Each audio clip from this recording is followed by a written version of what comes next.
The reason we do this is because something that occasionally happens is that we get to a decision point in our cycle, a vote at a selectman meeting, a vote at town meeting, and the selectmen learn that from residents who speak up at that time, maybe we didn't get it quite right. And so we thought if we had an event like this near the beginning of the cycle, when it's much easier to make adjustments, that would be good. So if you're here tonight on this beautiful night, that probably means you really care about the town of Westford. Or it might mean you care about burgers and ice cream, but I'm going to go with the Westford thing. You know, so it's really your job tonight to speak up. If there's something you care about, if you have a question, if you have an opinion, a suggestion, you really need to speak up, let people know. Fill out the forms, send us an email afterwards if you think of it later. We're really looking for your input. To each facilitator, do you want me to start with you, Bill, or end with you? Okay, we'll start with Bill and they'll just wrap up what they learned tonight. So. Well, in the school department discussion, we talked about enrollments, we talked about the capacity of buildings and utilization of buildings. We focused a lot on the mandates, some of the larger mandates such as special education, some of the smaller mandates that we have to work with in terms of DEP regulations, etc. We talked about the future of the school department budget, how to sustain it to the greatest extent possible. And so it was all of the issues that we deal with. You know, when are we going to be able to close the school? We don't know that just yet. What about full-day kindergarten? What's my position on full-day kindergarten? We had a discussion on that, and John Cunningham had a good question about what would the facilities implications be if we had full-day kindergarten. And at the present time, we're in pretty good shape. We'd have to do some minor redistricting, but there are a number of issues. Look forward to, if you have any questions, additional questions, you know, please forward them to us, and I'll forward them to Jody, but we'll provide answers or information on any others. And honestly, this is just, personally, I consider this to be the beginning of a conversation, and would invite anyone at any time, if you have any questions and concerns about the school department and any issues, please come in, because we want to make sure that you hear from me, but more importantly, I hear from you. Okay, so Jody, would you like to turn over to Tom? Okay, in our session, what we did was the emergency planning session and how that process works, and we also discussed building safety for town buildings, schools, town building, and the discussion, some of the stuff that I want everybody to know that didn't attend ours, is we're going to be availing that AM radio station this year to notify people during emergencies. Hopefully we limit those amount of the code red calls, and you can tune into that stuff just by turning on your AM radio. And yes, an AM radio, you're going to have to go out and get one.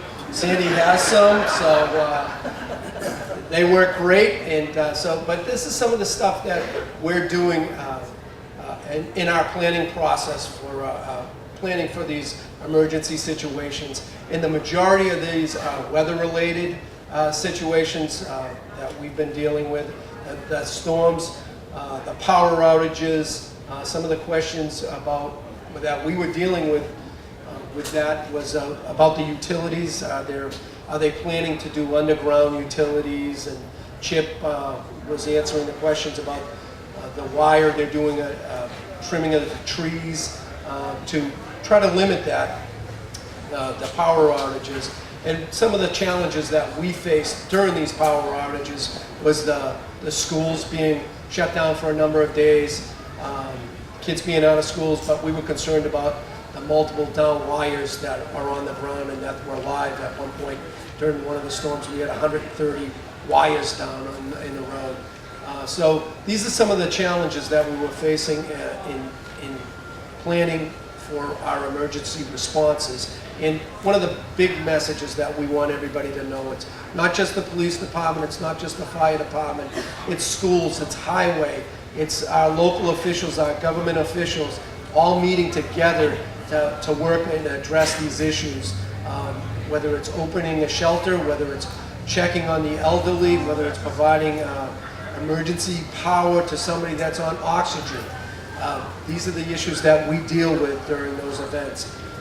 The second half of our discussion, we dealt with building safety, and some of the new issues that we're dealing with is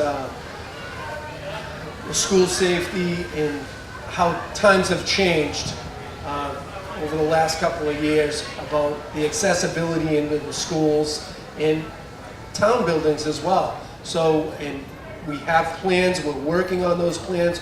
We meet regularly with the superintendent, his staff, to go over these plans and address these plans, because the safety of the children are absolutely paramount, as well as staff. So we do these things to address these issues, and we're going to continue to do them. And if anybody has any questions afterwards, feel free to come up and talk to any one of us about any of those issues.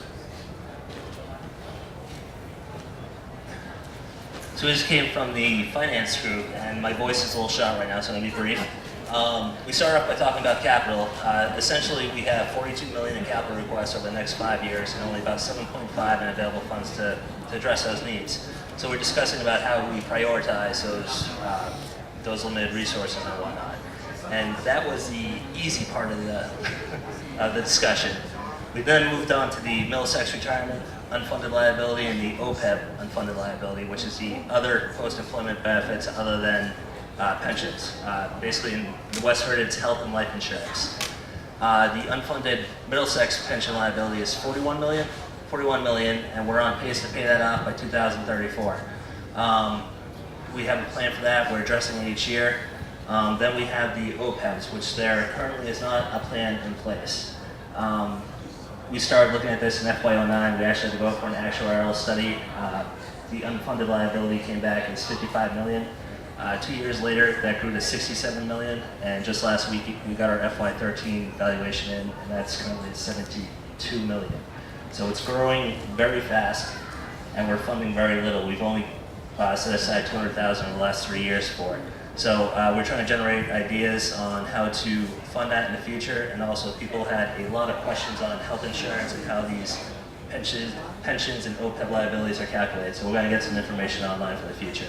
And then lastly, Christine just wrapped up with talking about our last Moody's and S&P review, which we were able to maintain our very high ratings. Thanks.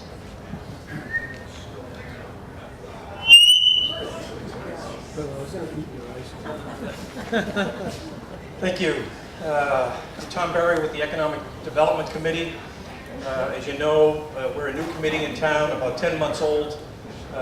We had a series of about 14 questions, which I'm not going to read, but I tried to summarize them. 3 of the questions had to do with why bring new business to Westford, what does it cost us, and what are the impacts.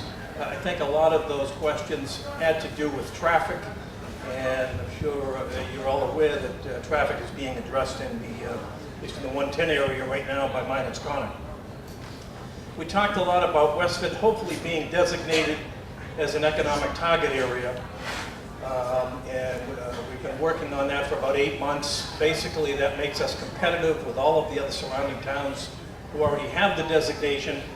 It allows us to apply to the state for brownfield funds, and also allows us to negotiate with companies that might want to build or grow in Westford to get an agreement with them on tax incentive financing. Transportation assistance to help businesses with alternative transportation. That was one of the questions. We applied late last year for a grant from the state on transportation issues.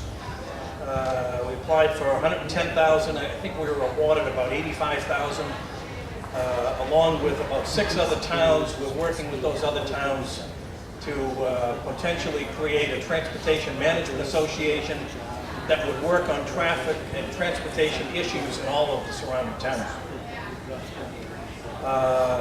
Somebody asked about the current vacancy for commercial and industrial property in Westford.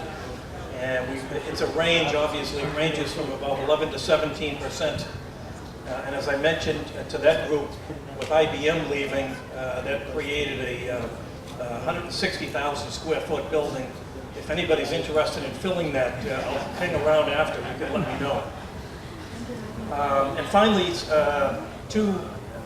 the two new comments that people asked us to look at was the 43D with the state expedited permitting and the possible use of CPA funds for studies that we might be looking at.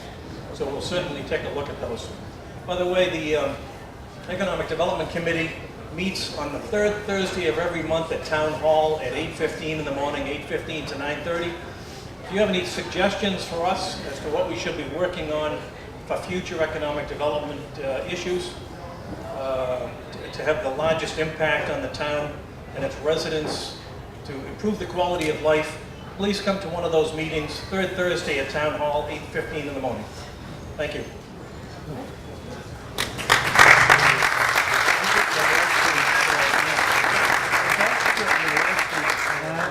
And that wraps it up. Thank you all for coming. Stay involved, and good night. I need to drop about 15 things.